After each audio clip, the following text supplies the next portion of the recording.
Bonjour à tous, déjà bienvenue sur la chaîne Antopike. Alors aujourd'hui petite vidéo sur le téléphone parce que j'ai pas encore acheté l'équipement, donc le micro cravate plus adaptateur pour la GoPro. Donc là aujourd'hui on va se retrouver avec l'équipement de base, donc la petite 1,7 g de chez LMAB, la moustique.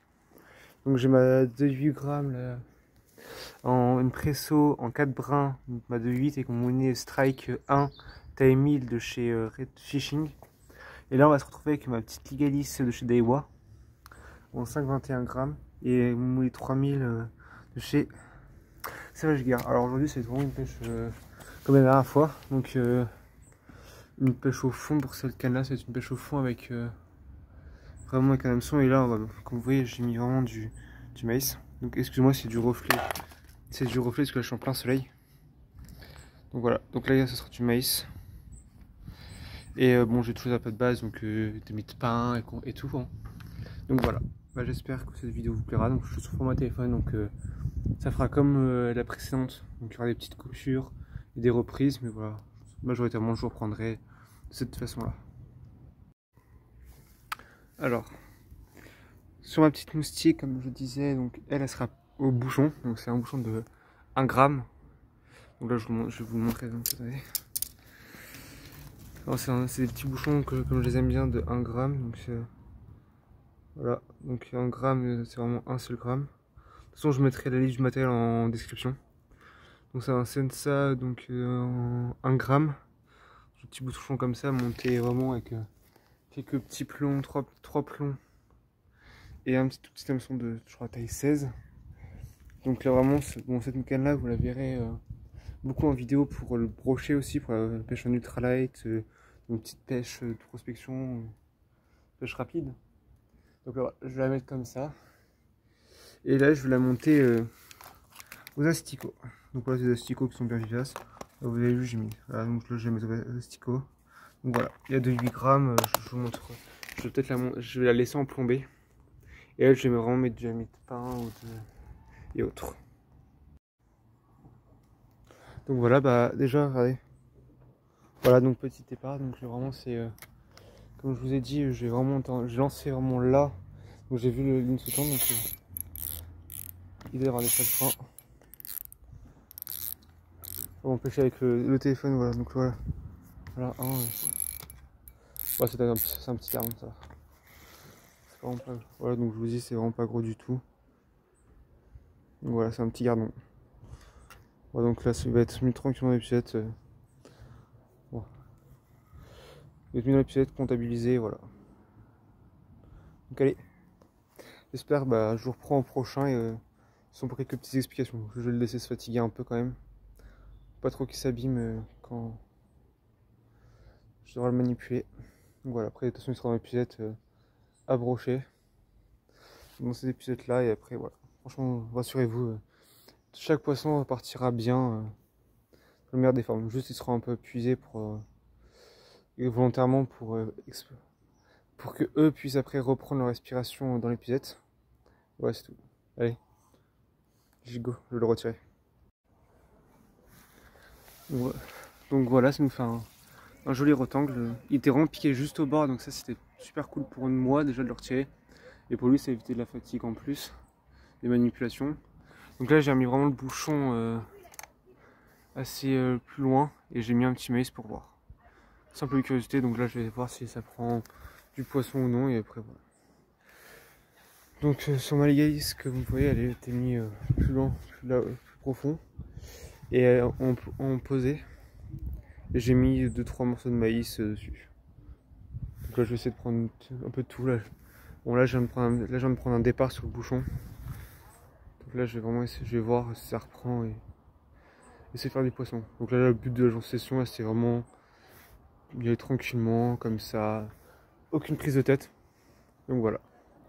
J'espère prendre un deuxième poisson et je vous dis à très vite. Quand je dis à très vite, c'est vraiment pas dans ce sens-là, c'est vraiment... Là, ça fait genre 3 secondes que j'ai quitté l'enregistrement téléphone. Donc là, je reprends à nouveau. Et poisson qui était malheureusement piqué par en dessous. Donc voilà, je vais le décrocher et le mettre dans l'épisode. Alors, dû au fait que les avirons sont présents sur les lieux, je vais changer de spot pour éviter un accident. Parce que bon, parfois ça m'est arrivé avec ça qu'avec les vagues, le fait de perdre une épuisette, ça peut très vite arriver. Donc là, je vais replier tout le matériel, le ranger. Et je vais essayer de soit trouver un nouveau spot de pêche. Donc soit aller par là-bas, mais je pense que mon choix le plus stratégique, ce sera aller vraiment aller plus par là-haut. Donc vers là où j'ai fait mes poissons hier. Donc pour l'instant j'en sais un, donc je vais relâcher les poissons. Je n'ai que deux, hein. Souvenez-vous, je n'ai pas non plus 36. Hein. De toute façon vous avez tout vu en vidéo. Alors j'ai mon beau petit pépère qui est un beau petit gardon quand même qui était vraiment piqué juste au bord. Donc là vraiment l'eau elle est plutôt bonne, donc ça va. Il est parti complètement. Et alors on a notre petit rescapé, je pense une petite tablette. Voilà, une petite tablette toute simple, toute sage. Donc voilà, ça repart tranquillement à l'eau. Un peu en surface malheureusement, je pense que elle a pas aimé. Ouais, elle a pas aimé, pas du tout aimé. Donc je vais la laisser, je vais pas la déranger, par contre s'en souffle tranquillement. Mais voilà. Là je vous dis, je change de spot, donc je range le matériel. Et je vous dis quand c'est bon. A plus tard. Alors après un petit nettoyage de l'endroit, donc j'ai retiré tout ce qui était tout ce que j'avais laissé, donc toutes les merdes et compagnie. Le poisson est reparti, si je le vois plus, donc il a dû repartir. Ce qui est une bonne chose du coup quand on y pense. Parce qu'en même temps c'est vrai que là je le vois plus du tout. J'ai vu faire un peu la planche sur le dos, mais là vous voyez, moi personnellement là je m'approche pas trop de l'eau, j'ai pas forcément envie de recommencer. Mais là comme vous le voyez, je le vois, moi personnellement je le vois pas du tout sur le bord du cours d'eau. Donc il a dû repartir. Et même personnellement je l'ai pas gardé pour en faire un vif, hein, c'est mort. Parce que moi personnellement j'aime pas pêcher au vif. C'est pas forcément une des pêches que que je vais pratiquer le plus. Dû au fait que déjà bah c'est pas le plus plaisant en fait à faire. Mais vraiment pour les pêcheurs au vif, je les critique pas. C'est vrai que moi les anciens que je connais qui sont sur le cours d'eau où je suis, bah, ils ont toujours pêché à ça, donc ils ont toujours eu l'habitude de pratiquer ça, donc de cette technique. Donc je vais pas les critiquer parce que bon, moi personnellement j'ai testé une fois et j'avoue que c'est pas non plus dérangeant. C'est pas non plus à faire tout le temps. Après quand on fait ça après personnellement quand on fait ça une fois, on se fait un week-end complet où on pêche que à ça, que au vif. Donc vif c'est prendre un poisson vivant, l'accrocher au bout d'un hameçon et au bout d'un flotteur et pêcher avec. Bon, je l'explique pour ceux qui ne le connaissent pas.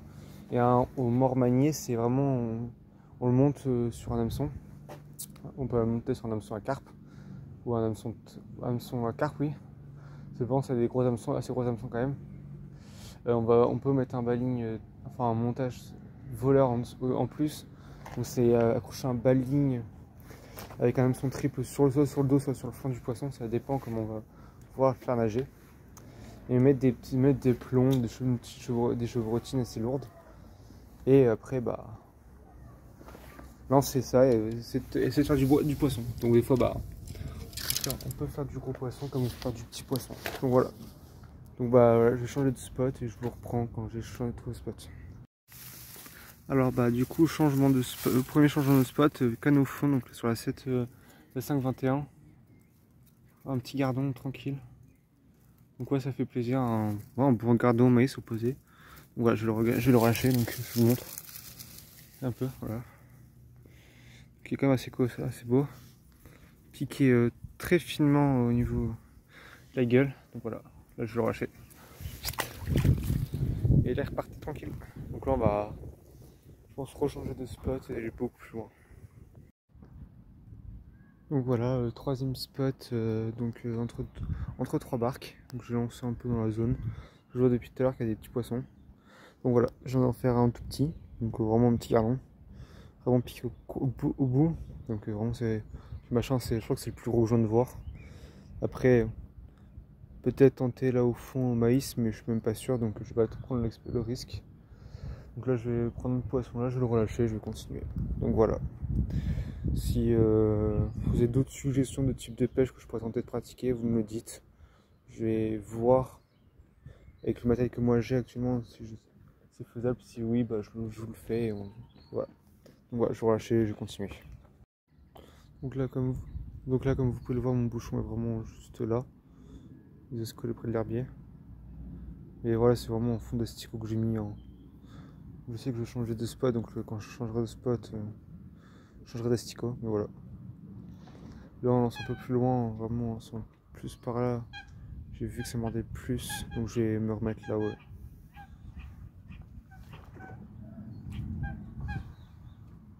Bout de bras. Allez, je vous dis ça. Vous voyez ce que je viens de trouver au bord de l'eau?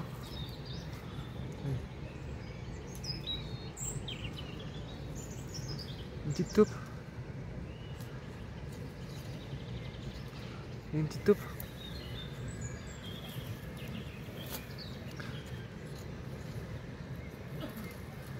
Petite taupe.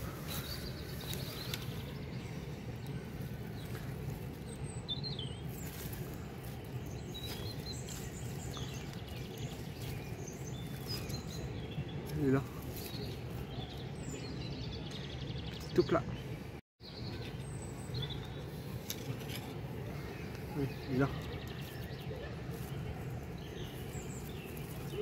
Je crois que c'est la première fois que je vois une taupe aussi près en fait.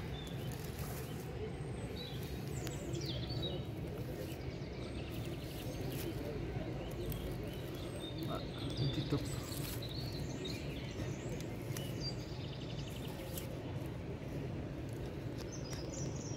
Oh, c'est tout mignon une petite taupe.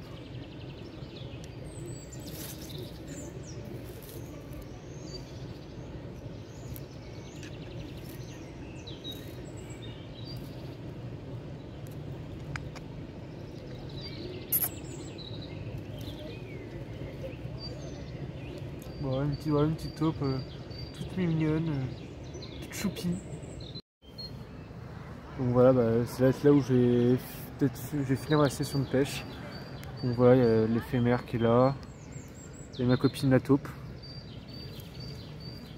qui est là en dessous. Et voilà, donc là voilà, j'ai fait ma session là. Je vais être peinard. Voilà. Bon bah voilà, dernier spot de la journée. Donc c'est là où on finira notre session. Donc là j'ai mis la petite canne à maïs. Et là on met au bouchon là, gardons. Donc voilà, je vais faire directement vidéo, photo et hop, je suis direct. Allez. Donc bah voilà, un tout petit gardon pris au bouchon et à l'asticot. Donc il va être relâché et refoutu mis à l'eau. Bon bah petit changement de programme, de poissons hors vidéo, de petits gardons franchement. Là j'en restais aussi grand que moi, encore plus petit.